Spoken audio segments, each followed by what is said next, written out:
y por algún motivo que desconozco me han colocado aquí de moderador.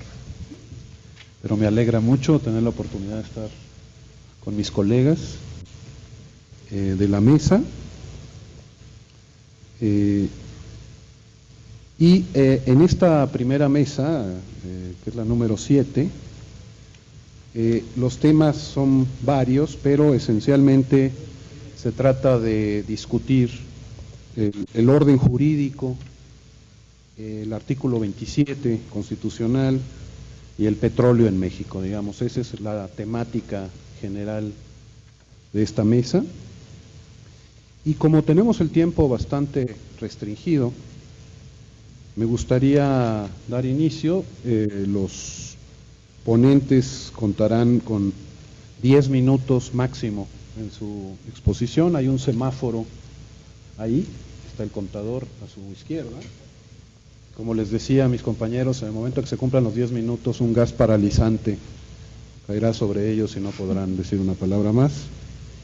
Entonces voy a pasar inmediatamente al primer tema y presentar al profesor Manuel Alfredo Bravo Olivares, de la Facultad de Economía de la FES Aragón, quien nos hablará sobre la inconstitucionalidad de la reforma energética de Calderón Hinojosa.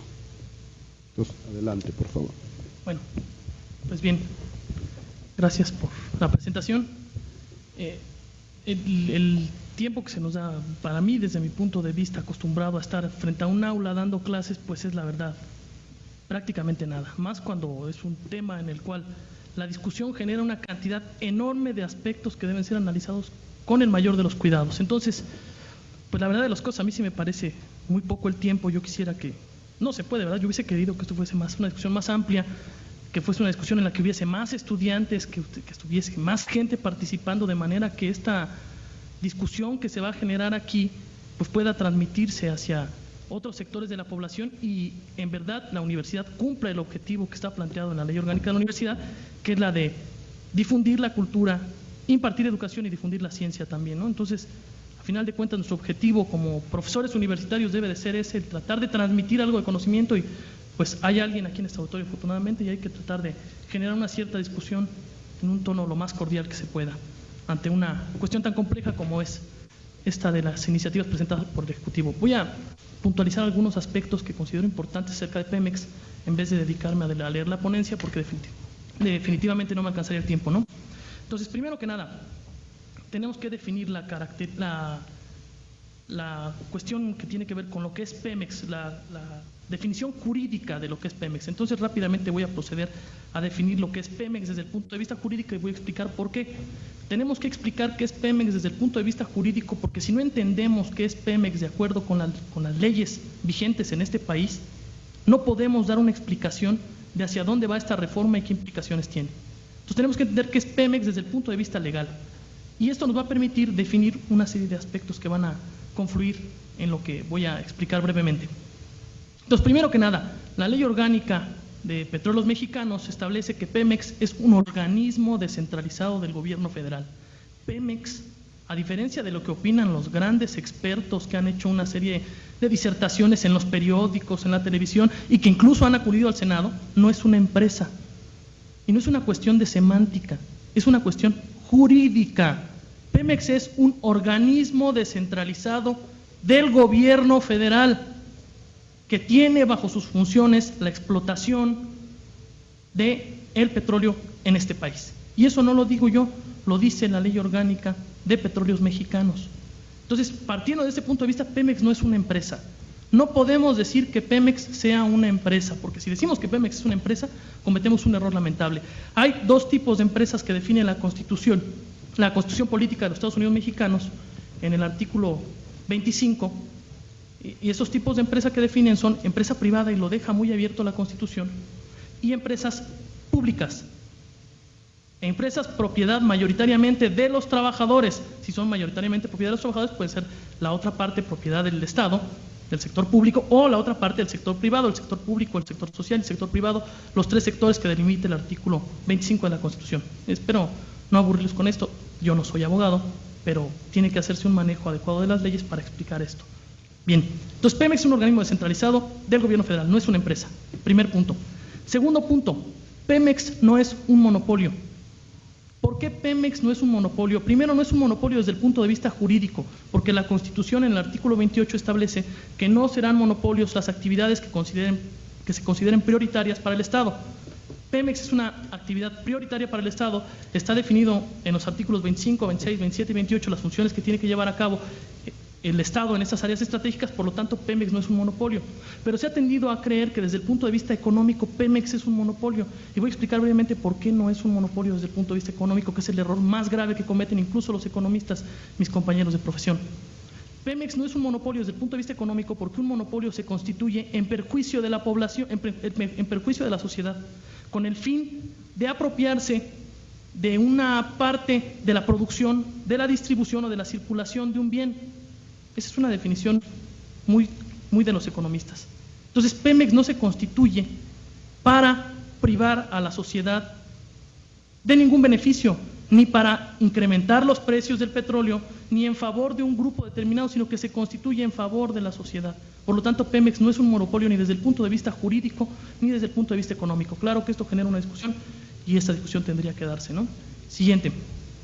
Ya que entendimos que Pemex no es un organismo descentralizado, no es una empresa y que Pemex no es un monopolio, entonces sí podemos ver qué es lo que está planteando el Ejecutivo a grandes rasgos en sus reformas.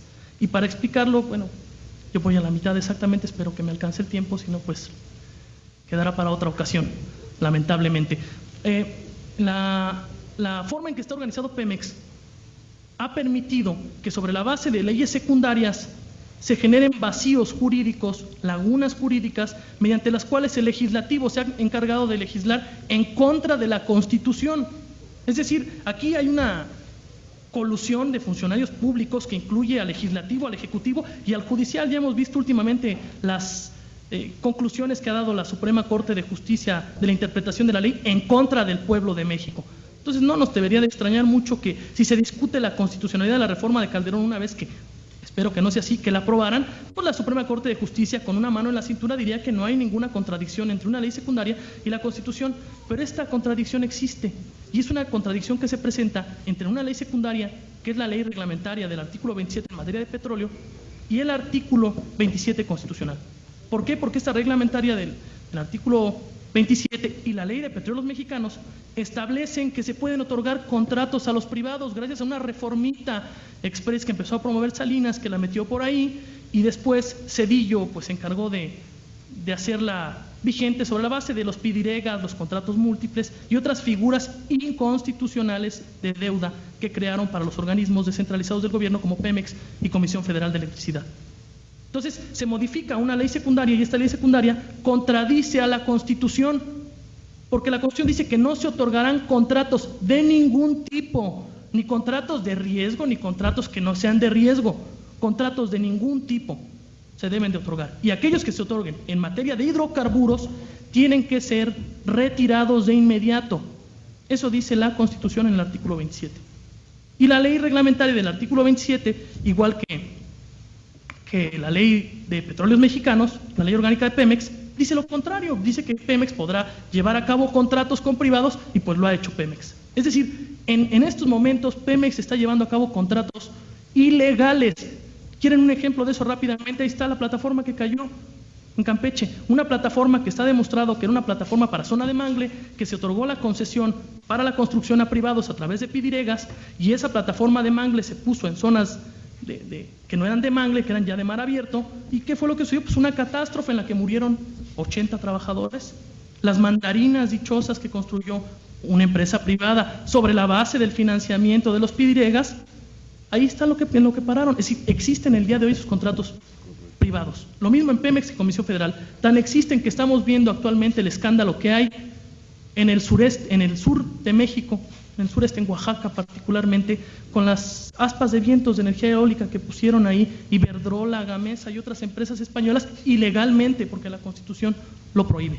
Entonces el legislativo se ha encargado de poner a modo modificaciones en las leyes secundarias para decir no se toca la Constitución. ¿Por qué? Porque a los mexicanos no nos agrada la idea de que el petróleo sea para beneficio de empresas privadas o del extranjero o de los particulares. ¿Por qué no nos agrada? Pues bueno, porque la nacionalización del petróleo tuvo muchas implicaciones en nuestro país, no fue nada sencilla, fue un paso muy difícil. Para eso fue creado, entre otras cosas, el Instituto Politécnico Nacional, que se encargó de refinar la primera gasolina que se produjo aquí en México y que costó vidas además. Entonces, ha sido un camino tortuoso, no ha sido sencillo. Por eso es que los mexicanos nos oponemos a que haya una reforma constitucional en materia de petróleo. ¿Qué pasa con Pemex? ¿Por qué lo quieren reformar? ¿Por qué quieren que la Constitución cambie? ¿Y por qué pretenden, sobre la base de este cambio, beneficiar a un grupo en particular? Entonces, como no pueden modificar la Constitución, modifican una ley secundaria, y entonces la reforma que presenta Calderón en su justificación, su exposición de motivos, dice: lo que tenemos que hacer es quitar estas lagunas que existen entre lo que dice la Constitución y lo que dice la ley reglamentaria del artículo 27 y la ley orgánica de Pemex, para quitar la confusión y que ya no pase nada. ¿A qué confusión se refiere Calderón? ¿A la que generó Salinas con las reformas que hizo el artículo 27? ¿A las reformas que a la confusión que generó Zedillo sobre la base de los pidiregas? ¿A la que expandió Fox con los contratos familiares que otorgó? ¿O a la que está generando él sobre la base de una iniciativa mañosa y además que va en contra de lo que dice la Constitución de los Estados Unidos mexicanos? Lamentablemente el tiempo se me acaba, es muy poco lo que tenemos. Solo concluiría con lo siguiente: si el legislativo pasa esta reforma tal y como está planteada, nosotros perfectamente podríamos generar aquí mismo, donde fuese, en nuestros lugares de estudio, en nuestros centros de trabajo, en donde nos encontremos, una iniciativa para acusar al presidente de la República, al legislativo, los que aprueben esta reforma, de traición a la patria. Porque aquí estamos hablando de la defensa de los recursos de la nación. Gracias, y pues seguimos más adelante.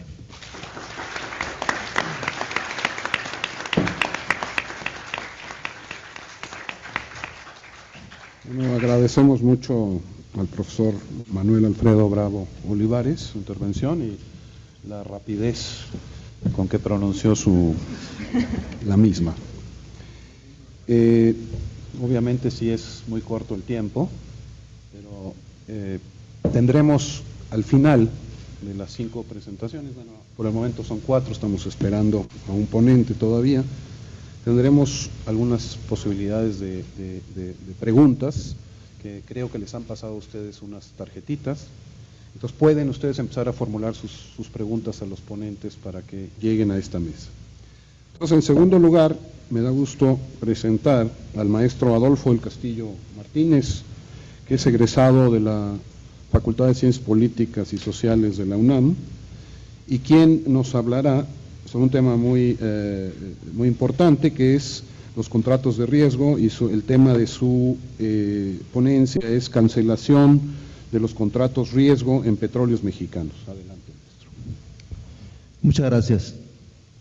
Antes que nada, agradezco la hospitalidad y atención del doctor Frank, en representación de la Universidad Nacional Autónoma de México, y agradecer su presencia en este edificio histórico que albergó en alguna ocasión al presidente Kennedy, que fue recibido por el presidente López Mateos, que es cuando teníamos presidente.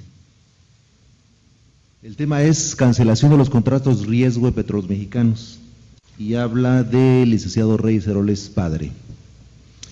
En 1970, en su último informe como director de Petróleos Mexicanos, Jesús Reyes Heroles padre reseñó que de 1949 a 1951 se celebraron 5 contratos denominados de riesgo para exploración y perforación con empresas petroleras privadas, señalando como remuneración o pago por parte de Pemex el reembolso de los gastos o inversiones por trabajos ejecutados sin plazo de vencimiento al respecto, con una parte de la producción que se obtuviera en los pozos perforados, el valor de 50% de los hidrocarburos producidos y una compensación que iba del 15 al 18.25% de su valor por un plazo de 25 años.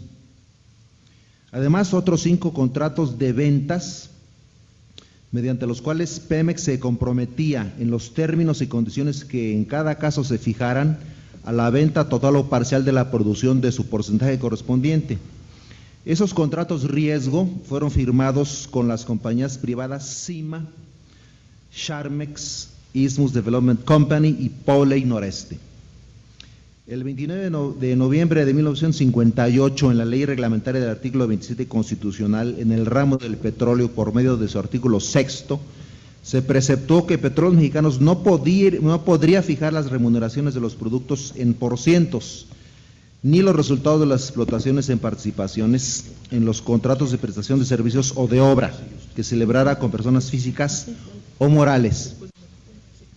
A su vez, en el reglamento de la misma ley, se estableció que no podrían subsistir las concesiones o contratos en tales términos, principio que fue incorporado al párrafo sexto del artículo 27 constitucional el 20 de enero de 1960.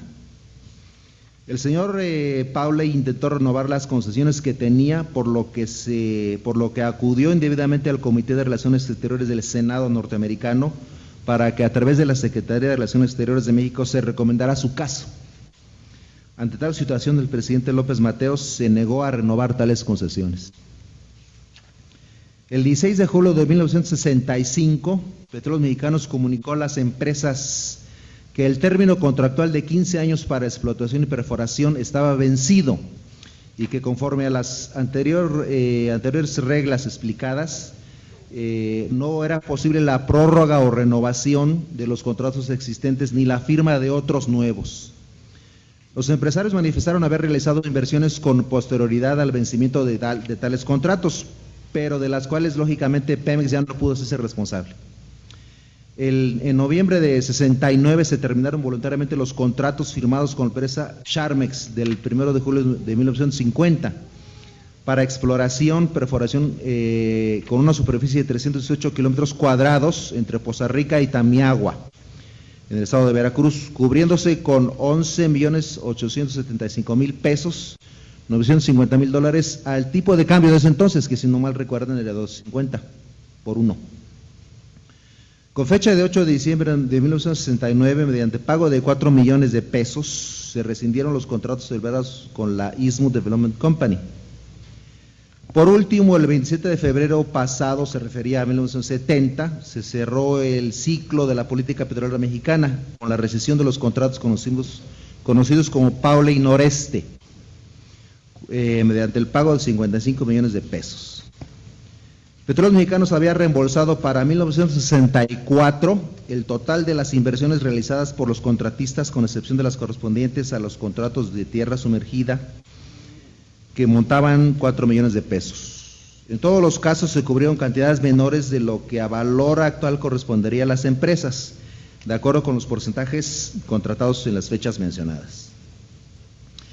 Es así, decía Reyes Heroles Padre, como el presidente de la República, sin limitaciones de ninguna especie, liberaba 3.858 kilómetros cuadrados del territorio nacional para la explotación exclusiva de petróleos mexicanos, en beneficio de la nación, sin necesidad de ofrecer participaciones o derechos sobre el valor de la producción del subsuelo.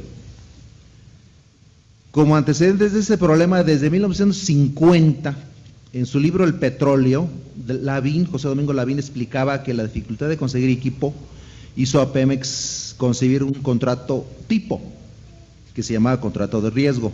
Los contratos aceptaron los riesgos de perder su inversión en el caso de pozos no productores, pero es obvio que acudieron a las áreas ya en producción, reglamentándose las posibilidades de la exploración geofísica bajo el control de Pemex para el efecto de disminuir ese riesgo. La inversión de contratistas era vigilada por Pemex y al encontrarse producción se destinaba el 50% de la misma para amortizar la inversión del contratista. Eso es lo que decía el contrato riesgo. Se preveían las financiaciones necesarias por parte del mismo contratista para las instalaciones posteriores de explotación y la facultad del mismo para disponer del petróleo que correspondía en especie para exportación. El Comité Wolverton estudió estos contratos y algunos capitalistas mexicanos y otros norteamericanos aceptaron el modo de operación.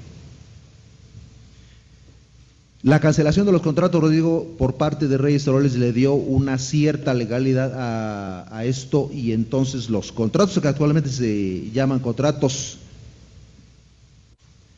de servicios múltiples o contratos de servicios ampliados son contratos disfrazados de riesgo. Respecto a la actuación de Reyes Heroles Padre, de los múltiples puestos que ocupó se han dicho múltiples cosas, pero en la cancelación de los contratos de riesgo cumplió con su cometido como director de Petróleos Mexicanos.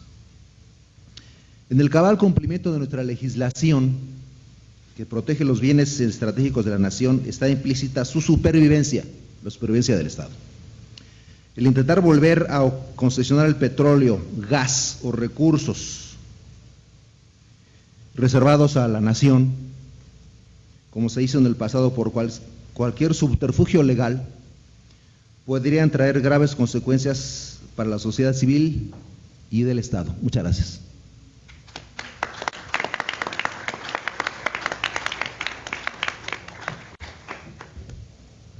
Bueno, agradecemos mucho al maestro Adolfo del Castillo Martínez, además por su brevedad. Muchas gracias. Lo que nos da un poquito de flexibilidad, aunque el reloj ese suena. No se oye. ¿Me están oyendo? No. Perdón. Seguimos adelante entonces y tengo el gusto de presentar al diputado federal David Mendoza Arellano del Partido de la Revolución Democrática e integrante de la Comisión de Energía, quien nos hablará sobre constitucionalidad, ley reglamentaria. 27. Muy buenas tardes, todas a todos. Voy a referirme de manera muy rápida, dado la economía de tiempo, y solamente algunas láminas vamos a presentar de la presentación que tenemos.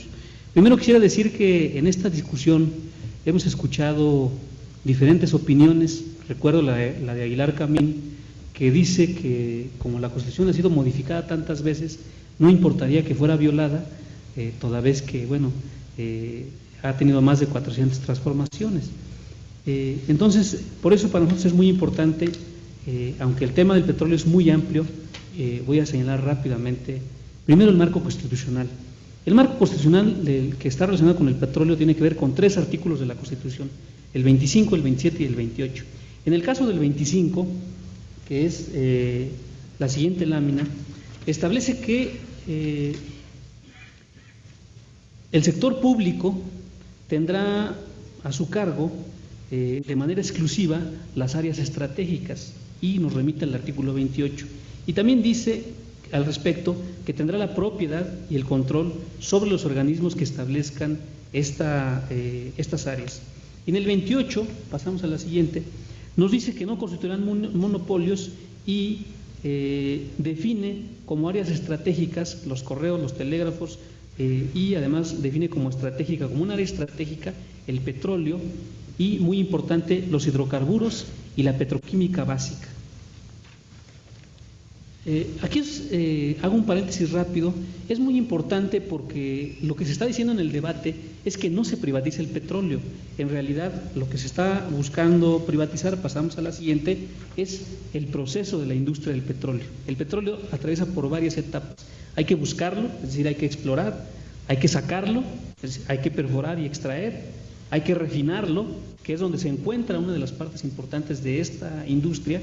Luego hay que almacenarlo, transportarlo y comercializarlo finalmente. Entonces, el petróleo está presente en la vida cotidiana de las personas. El petróleo no solamente es gasolina y diésel, de él se derivan y está relacionado directo e indirectamente prácticamente con todos los ámbitos de nuestra vida cotidiana. Imaginémonos una sociedad sin petróleo.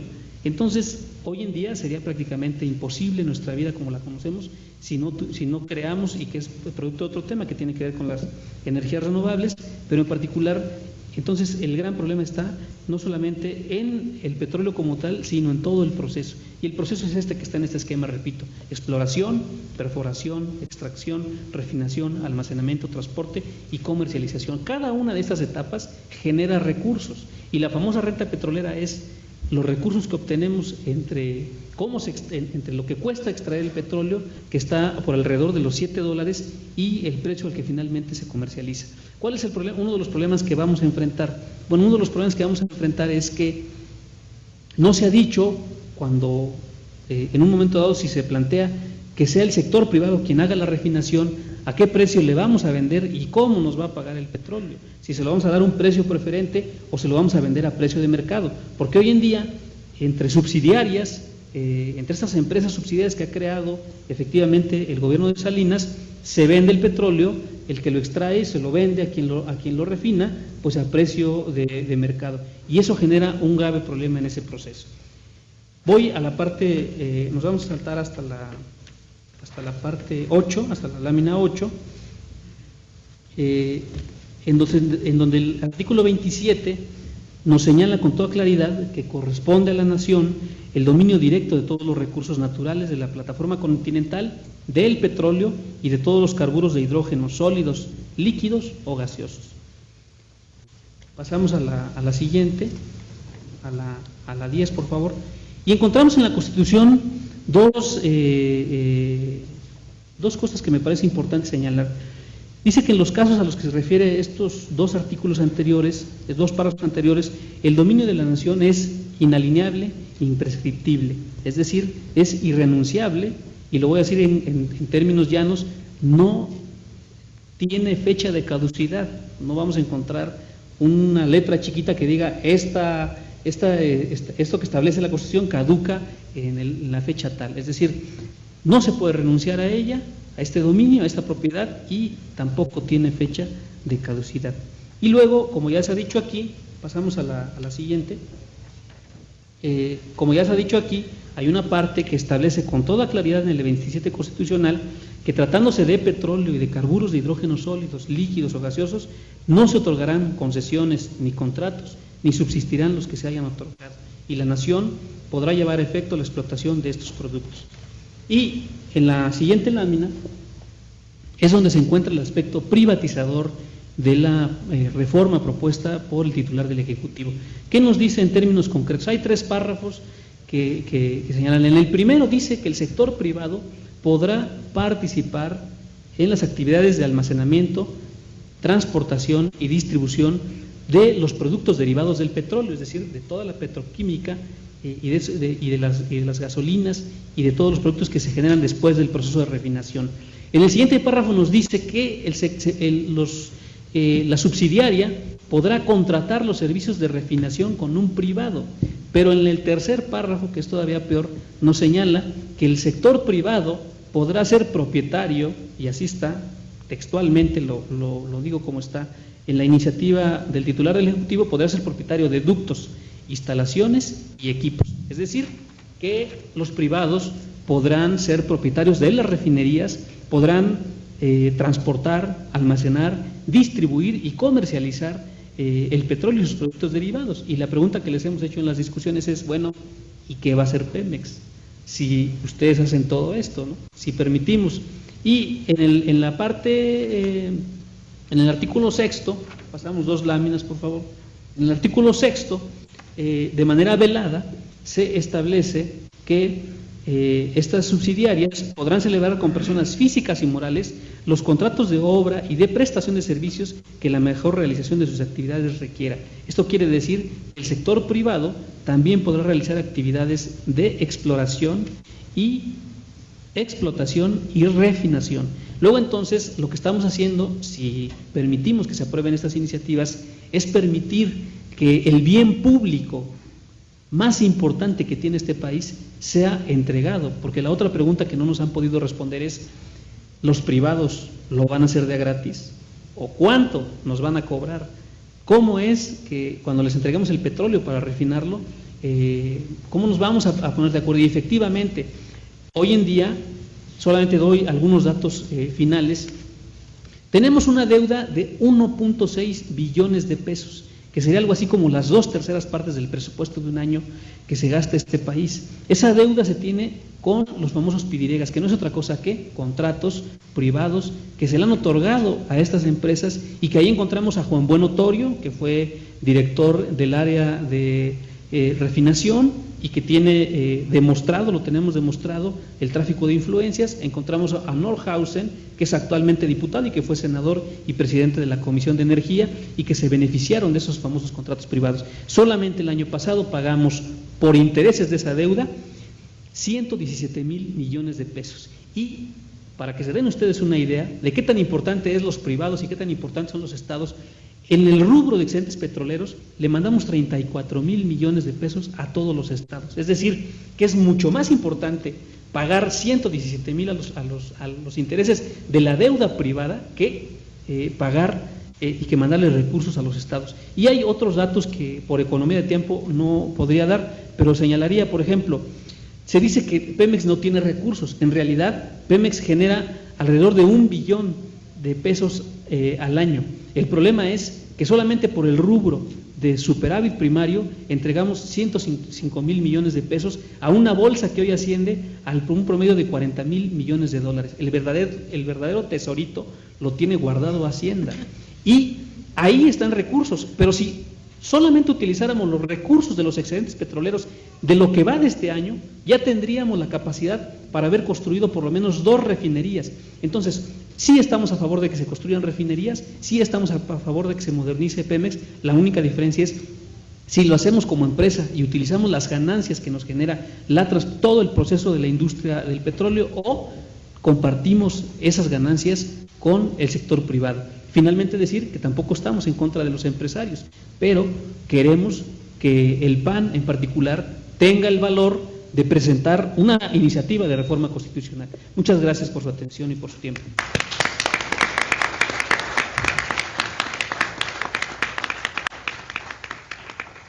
Pues muchas gracias al diputado federal David Mendoza por una exposición muy clara. Teníamos programado a Juan Pablo Romero, pero parece que no ha llegado, y entonces le vamos a dar la palabra a Carmen María Ramírez Bustamante, que es estudiante de la Facultad de Derecho, y quien nos hablará de la superioridad de la Constitución e inconstitucionalidad de las iniciativas. Muchas gracias. Muchas gracias. Agradezco primero que nada la oportunidad que nos da la Universidad Autónoma de México de podernos expresar acerca de este tema fundamental para nuestro país, tanto en su historia jurídica como en su política. Como estudiante de Derecho y sobre todo como ciudadana mexicana, me interesa que mi país se fortalezca, se desarrolle a plenitud, con el propósito de que se abata la ignorancia mediante una educación de calidad y que nos permita tener oportunidades de empleo para alcanzar nuestra autorrealización y nos permita servir a la patria como miembros fieles a sus convicciones y fines que se ha propuesto. Lo anterior me queda claro, es posible solo si México deja de ser un país en desarrollo y se convierte en un país en potencia. Mediante la industrialización que se lleva a cabo bajo empresas públicas y privadas, cuyo capital sea totalmente mexicano, y no sirva como medio de enriquecimiento de las empresas transnacionales y a sus gobiernos. En este proceso Pemex tiene un muy importante papel, ya que somos un país fundamentalmente petrolero, cuya economía está sustentada de manera importante en este recurso. Estoy consciente de que Pemex necesita modernización para hacer eficientes los procesos productivos de materias primas y su correspondiente exportación. El presidente Calderón, en principio tiene esa convicción, misma que se refleja en la exposición de motivos. Sin embargo, las iniciativas presentadas en el Congreso denotan una franca tendencia a la privatización de la industria petrolera, sobre pretexto de que el país no tiene recursos suficientes para mantener una empresa tan costosa, tan grande y tan demandante. Ese propósito vulnera enormemente el espíritu patriótico que tiene la Constitución, cuando habla de la soberanía de la nación frente a los extranjeros. En su artículo 39, que a la letra dice: la soberanía nacional reside esencial y originalmente en el pueblo. Todo poder público dimana del pueblo y se instituyen para beneficio de éste. Menciona que el Estado, con los 3 poderes de la Unión y en los 3 niveles de gobierno, tiene la obligación, es decir, el mandato constitucional, de garantizar que todas las actividades que realice, entre estas las legislativas, sean apegadas al texto constitucional y por ende que beneficien al pueblo. Traigo colación el anterior precepto constitucional, puesto que el hecho de dar apertura a la inversión privada da la oportunidad de que los particulares, cuyo capital evidentemente no será nacional, puesto que desgraciadamente no hay empresas sólidas, fuertes, competitivas y solventes que tengan inversión totalmente mexicana. Por ello, las empresas transnacionales, fundamentalmente españolas y norteamericanas, harán que se vean beneficiadas en detrimento de los mexicanos en general y de los mexicanos que pueden trabajar en nuestras empresas. Es de todo sabido que las empresas extranjeras solo ven beneficio económico propio y por lo tanto no velarán por los intereses del país.